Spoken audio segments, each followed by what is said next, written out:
Bilangan bab 16, pemberontakan Korah, Datan, dan Abiram. Korah bin Yisar bin Kehat bin Lewi beserta Datan dan Abiram, anak-anak Eliab, dan On bin Pelet, ketiganya orang Ruben, mengajak orang-orang untuk memberontak melawan Musa, beserta 250 orang Israel, pemimpin-pemimpin umat itu, yaitu orang-orang yang dipilih oleh rapat, semuanya orang-orang yang kenamaan. Maka mereka berkumpul mengerumuni Musa dan Harun, serta berkata kepada keduanya, "Sekarang cukuplah itu.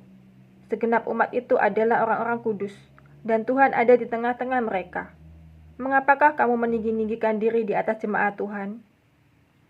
Ketika Musa mendengar hal itu, sujudlah ia. Dan ia berkata kepada Korah dan segenap kumpulannya, "Besok pagi, Tuhan akan memberitahukan siapa kepunyaannya dan siapa yang kudus, dan ia akan memperbolehkan orang itu mendekat kepadanya. Orang yang akan dipilihnya akan diperbolehkannya mendekat kepadanya. Perbuatlah begini, ambillah perbaraan-perbaraan hai Korah, dan kamu segenap kumpulannya, bubuhlah api ke dalamnya dan taruhlah ukupan di atasnya, di hadapan Tuhan pada esok hari, dan orang yang akan dipilih Tuhan, dialah yang kudus. Cukuplah itu, hai orang-orang Lewi." Lalu berkatalah Musa kepada Korah, "Cobalah dengar, hai orang-orang Lewi, belum cukupkah bagimu bahwa kamu dipisahkan oleh Allah Israel dari umat Israel, dan diperbolehkan mendekat kepadanya, supaya kamu melakukan pekerjaan pada kemah suci Tuhan, dan bertugas bagi umat itu untuk melayani mereka, dan bahwa engkau diperbolehkan mendekat bersama-sama dengan semua saudaramu Bani Lewi. Dan sekarang mau pula kamu menuntut pangkat imam lagi? Sebab itu engkau ini dengan segenap kumpulanmu akan bersepakat melawan Tuhan. Karena siapakah Harun sehingga kamu bersungut-sungut kepadanya?" Adapun Musa telah menyuruh orang untuk memanggil Datan dan Abiram, anak-anak Eliab. Tetapi jawab mereka, "Kami tidak mau datang. Belum cukupkah bahwa engkau memimpin kami keluar dari suatu negeri yang berlimpah-limpah susu dan madunya untuk membiarkan kami mati di padang gurun, sehingga masih juga engkau menjadikan dirimu Tuhan atas kami? Sungguh, engkau tidak membawa kami ke negeri yang berlimpah-limpah susu dan madunya, ataupun memberikan kepada kami ladang-ladang dan kebun-kebun anggur sebagai milik pusaka. Masakan engkau dapat mengelabui mata orang-orang ini? Kami tidak mau datang." Lalu sangat marahlah Musa dan ia berkata kepada Tuhan, "Janganlah perhatikan segala persembahan mereka. Belum pernah kuambil satu ekor keledai pun dari mereka, dan belum pernah kulakukan yang jahat kepada seseorang pun dari mereka." Lalu berkatalah Musa kepada Korah, "Engkau ini dengan segenap kumpulanmu harus menghadap Tuhan. Engkau dan mereka dan Harun pada esok hari. Baiklah kamu masing-masing membawa perbaraannya, membubuh ukupan di atasnya, lalu kamu mempersembahkan masing-masing perbaraannya ke hadapan Tuhan. 250 perbaraan. Juga engkau ini dan Harun masing-masing harus membawa perbaraannya. Maka mereka masing-masing membawa perbaraannya, membubuh api ke dalamnya, menaruh ukupan di atasnya. Lalu berdirilah mereka di depan pintu kemah pertemuan, juga Musa dan Harun. Ketika Korah mengumpulkan segenap umat itu melawan mereka berdua di depan pintu kemah pertemuan, tampaklah kemuliaan Tuhan kepada segenap umat itu. Lalu berfirmanlah Tuhan kepada Musa dan Harun, "Pisahkanlah dirimu dari tengah-tengah umat ini, supaya kuhancurkan mereka dalam sekejap mata." Tetapi sujudlah mereka berdua dan berkata, "Ya Allah, Allah dari roh segala makhluk, satu orang saja berdosa, masakan engkau murka terhadap segenap perkumpulan ini?" Maka berfirmanlah Tuhan kepada Musa, "Katakanlah kepada umat itu, pergilah dari sekeliling tempat kediaman Korah, Datan, dan Abiram." Lalu pergilah Musa kepada Datan dan Abiram, dan para tua-tua Israel mengikuti dia. Berkatalah ia kepada umat itu, "Baiklah, kamu menjauh dari kemah orang-orang fasik ini, Dan janganlah kamu kena kepada sesuatu apapun dari kepunyaan mereka, supaya kamu jangan mati lenyap oleh karena segala dosa mereka. Maka pergilah mereka dari sekeliling tempat kediaman Korah, Datan, dan Abiram.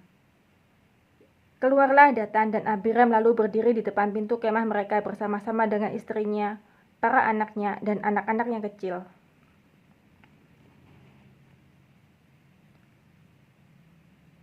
Sesudah itu berkatalah Musa, "Dari hal inilah kamu akan tahu bahwa aku diutus Tuhan untuk melakukan segala perbuatan ini.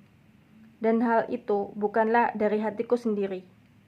Jika orang-orang ini nanti mati seperti matinya setiap manusia, dan mereka mengalami yang dialami setiap manusia, maka aku tidak diutus Tuhan. Tetapi jika Tuhan akan menjadikan sesuatu yang belum pernah terjadi, dan tanah mengangakkan mulutnya, dan menelan mereka beserta segala kepunyaan mereka,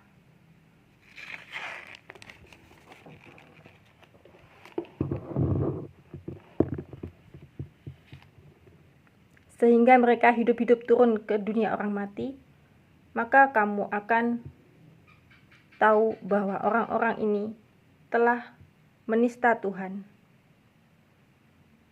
Baru saja ia selesai mengucapkan segala perkataan itu, maka terbelahlah tanah yang di bawah mereka, dan bumi membuka mulutnya dan menelan mereka dengan seisi rumahnya, dan dengan semua orang yang ada pada Korah, dan dengan segala harta milik mereka. Demikianlah mereka dengan semua orang yang ada pada mereka turun hidup-hidup ke dunia orang mati, dan bumi menutupi mereka sehingga mereka binasa dari tengah-tengah jemaah itu. Dan semua orang Israel yang di sekeliling mereka berlarian mendengar teriak mereka, sebab kata mereka, "Jangan-jangan bumi menelan kita juga." Lagi keluarlah api berasal daripada Tuhan, lalu memakan habis ke-250 orang yang mempersembahkan ukupan itu. Tuhan berfirman kepada Musa, "Katakanlah kepada Eleazar anak Imam Harun, supaya ia mengangkat perbaraan-perbaraan dari antara kebakaran itu, lalu hamburkanlah api itu jauh-jauh. Karena semuanya itu kudus, yakni perbaraan orang-orang berdosa yang telah membayarkan nyawanya. Kemudian semuanya itu harus ditempa tipis-tipis menjadi salut mezbah, sebab telah dibawa ke hadapan Tuhan oleh orang-orang itu. Jadi semuanya itu kudus. Dengan demikian hal itu menjadi tanda bagi orang Israel." Maka Imam Eleazar mengambil perbaraan-perbaraan tembaga yang telah dibawa oleh orang-orang yang terbakar itu, lalu ditempa menjadi salut mezbah. Itu menjadi suatu peringatan bagi orang Israel, supaya jangan tampil orang awam yang bukan dari keturunan Harun untuk membakar ukupan di hadapan Tuhan, dan jangan ia menjadi seperti Korah dan kumpulannya, seperti yang difirmankan Tuhan kepadanya dengan perantaraan Musa. Tetapi pada keesokan harinya bersungut-sungutlah segenap umat Israel kepada Musa dan Harun. Kata mereka, "Kamu telah membunuh umat Tuhan." Ketika umat itu berkumpul melawan Musa dan Harun, dan mereka memalingkan mukanya ke arah kemah pertemuan, maka kelihatanlah awan itu menutupinya, dan tampaklah kemuliaan Tuhan. Lalu pergilah Musa dan Harun ke depan kemah pertemuan. Maka berfirmanlah Tuhan kepada Musa, "Pergilah dari tengah-tengah umat ini supaya kuhancurkan mereka dalam sekejap mata." Lalu sujudlah mereka. Berkatalah Musa kepada Harun, "Ambillah perbaraan, bubuhlah api ke dalamnya dari atas mezbah, dan taruhlah ukupan, dan pergilah dengan segera kepada umat itu, dan adakanlah pendamaian bagi mereka, sebab murka Tuhan telah berkobar, dan tulah sedang mulai." Maka Harun mengambil perbaraan seperti yang dikatakan Musa, dan berlarilah ia ke tengah-tengah jemaah itu. Dan tampaklah tulah telah mulai di antara bangsa itu. Lalu dibubuhnyalah ukupan, dan diadakannyalah pendamaian bagi bangsa itu. Ketika ia berdiri di antara orang-orang mati dan orang-orang hidup. Berhentilah tulah itu. Dan mereka yang mati kena tulah itu ada 14.700 orang banyaknya. Belum terhitung orang-orang yang mati karena perkara Korah. Ketika Harun kembali kepada Musa di depan pintu kemah pertemuan, tulah itu telah berhenti.